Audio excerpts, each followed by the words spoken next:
In this video, we're going to take a look at the developments that took place in Season 7, Episode 22 of The Curse of Oak Island. But first, I'd like to offer my condolences to the family and friends of the victims of last week's mass murder in East and Central Nova Scotia.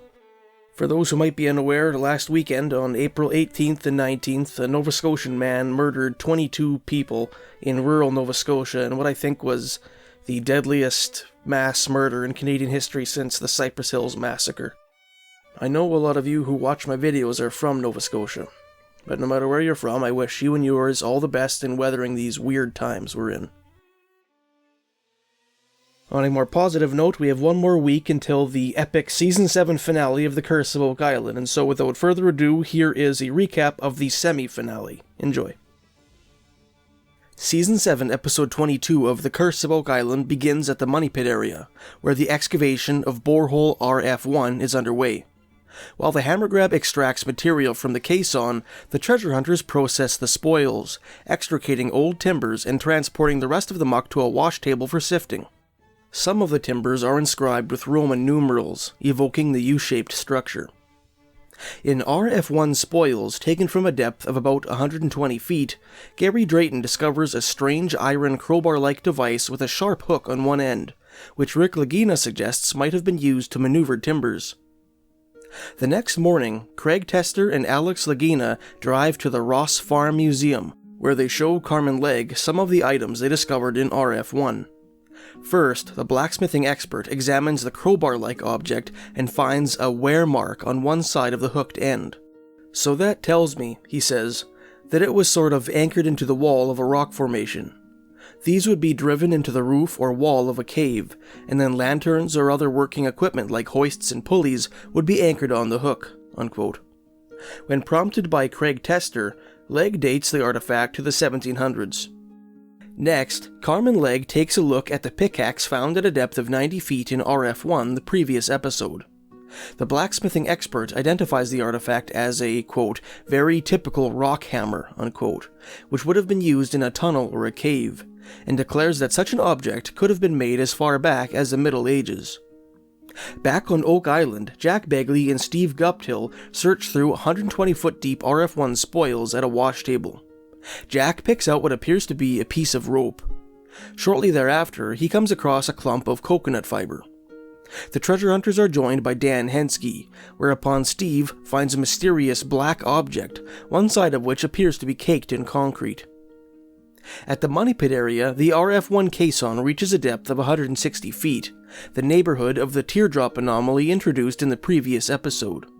The hammer grab emerges from the caisson bearing a crumpled piece of sheet metal in its jaws.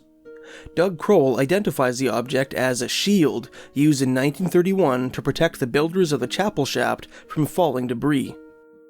As soon as the caisson begins its descent into uncharted territory below the chapel shaft, one of the brackets securing the oscillator to the hammer grab crane snaps due to the pressure.